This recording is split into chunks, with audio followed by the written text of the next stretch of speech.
काल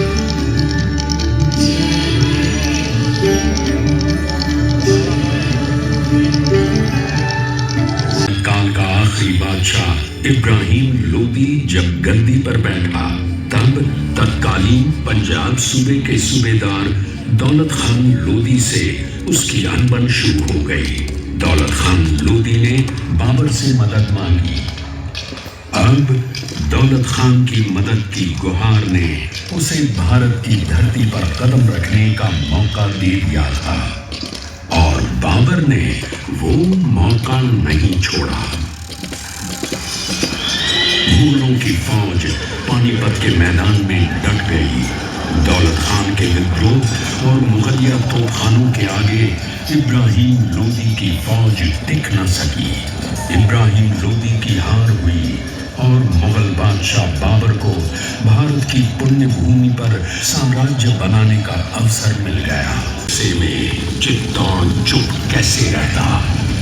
चित्तौड़ के वीर शिरोमणि राणा सांगा ने जब उत्तर भारत को पराक्रांत देखा, तब वे मुगलों को इस धरती से उखाड़ फेंकने के इरादे से अपनी फौज ले चल पड़े।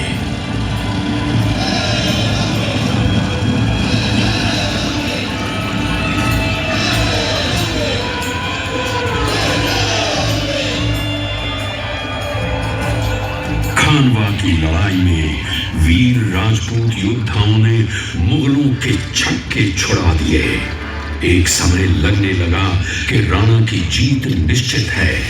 तभी मुगलों के तोपखानों ने आग उगलना शुरू कर दिया।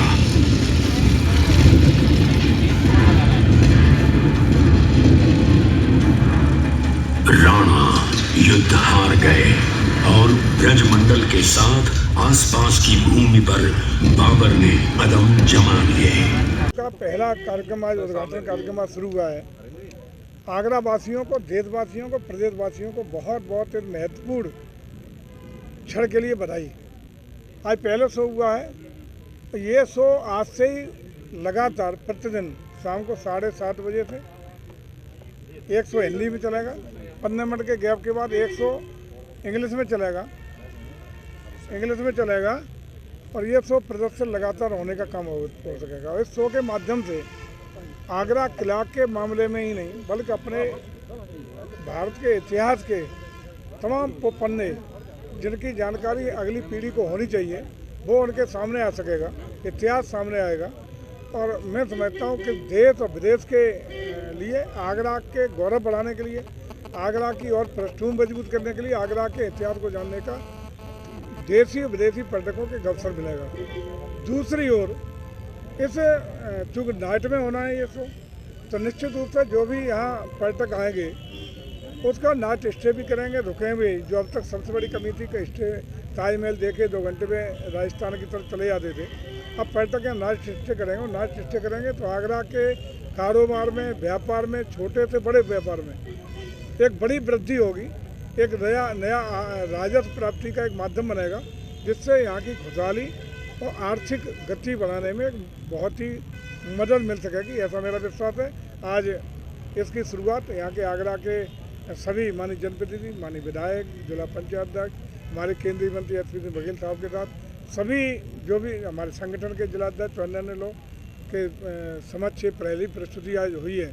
और हम समझते हैं कि आज से कंटिन्यू ये प्रस्तुति होकर के न सिर्फ पर्यटकों के लिए आकर्षण का विषय बनेगा, बल्कि आगरा के चौमुखी विकास, यहाँ के इतिहास की जानकारी और लोगों के राजस्व की प्राप्ति में इसका एक बड़ा योगदान रहेगा। लाइटल साउंड शो में राणा सांगा की जो शौर्य गाथा बताई गई है और कुछ लोग उनकी जो है वीरता पर प्रश्न चिन्ह लगा रहे हैं। देखिए, मैं समझता हूँ कि जिन्होंने अपनी जान अपने राष्ट्र के लिए कुर्बान करने का काम किया, जिन्होंने जीवन अपना सर्वस्व कुर्बान राष्ट्र के लिए करने का काम किया है, चाहे राणा सांगा हो, महाराणा प्रताप हो, शिवाजी हो, चाहे अन्य तमाम ऐसी शख्सियत जिन्होंने कुर्बान किया है, उन पर कहीं से भी सम्मान को उनको चोट पहुंचाने का मतलब खुद के ऊपर थूक रहा है। सूरज को थूकने का मतलब अपने ऊपर गिरने का है। राष्ट्र ऐसे लोगों को जो राष्ट्र नायक हैं, उनको खलनायक बनाने का प्रयास कभी बर्दाश्त नहीं करेगा और खलनायकों को नायक बनाने का प्रयास भी देश और उत्तर प्रदेश कभी बर्दाश्त नहीं करा। सर फतेहपुर सीकरी में कब तक शुरू हो जाएगा सर लैट्रिन पावर? चलिए शुरुआत हुई है, क्योंकि स्क्रिप्ट मंजूर हुआ है जो लंबे समय से, पहले तो आप लोगों को बधाई धन्यवाद इस बात का कि लंबे समय से चिर प्रतीक्षित था। और आप ही लोग जब हम आते थे, जब प्रभारी मंत्री में, तब ये आवाज़ आपके द्वारा आती रही है कि कब शुरू होगा, लंबे समय से वादे हो रहे हैं, लेकिन आज वो पहली चीज़ें धरातल पर उतरी है। इसको करिए, इसको पूरा आनंद लीजिए। उसका मैं समझता हूँ आगरा के लिए लगातार, यही नहीं फतेहपुर सीकरी का किले का ही नहीं, बहुत सारी अन्य उपलब्धियों के लिए हम लोग प्रयासरत हैं। हम लोग ये भी प्रयासरत हैं कि रात को 11 बजे तक रात्रि में ताजमहल खुलवाने का प्रयास आप तक हो। जहाँ से बटेश्वर भी सर, बटेश्वर में भी वहाँ बटेश्वर का, कल पहुँच रहे हैं आगरा। बटेश्वर का मैं समझता हूँ ऐतिहासिक स्थल बनने जा रहा है। जब देश की सबसे बड़ी अटल बिहारी वाजपेयी जी की 65 फुट ऊंची मूर्ति की स्थापना भी हो रहा है, जिसके लिए हम लोगों ने लगभग 25 करोड़ रुपए की स्वीकृति दी है।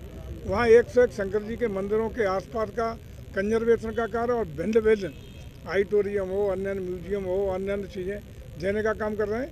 वहाँ जैन तीर्थ स्थल सौरीपुर को भी बहुत अच्छा डेवलप करने का काम कर रहे हैं। बटेश्वर एक ऐतिहासिक स्थल बनेगा, बटेश्वर एक दर्शनीय स्थल और बेहतर कैसे बनेगा, इसके लिए सरकार पूरी तरह प्रतिबद्धता से काम कर रही है। सर अखिलेश यादव का सवाल है, जहाँ से ये राणा सांगा को लेकर बयान उठा था, तो अखिलेश यादव पहुँच रहे हैं। अखिलेश जी कौन सी ऐसी खराब जगह है जहाँ पहुँचते हो? है कोई यदि ऐसा कौन सा उनका अच्छा कमेंट कभी सुना आपने? अरे कुंभ से लेके आज तक एक तो बता दो जहाँ आपने कोई पॉजिटिव कोई कमेंट सुना हो, सोशल मीडिया कमेंट देखा हो। इसलिए काहे को ऐसे लोगों की बात करते हो? सर आगरा पर्यटन की तरफ से एक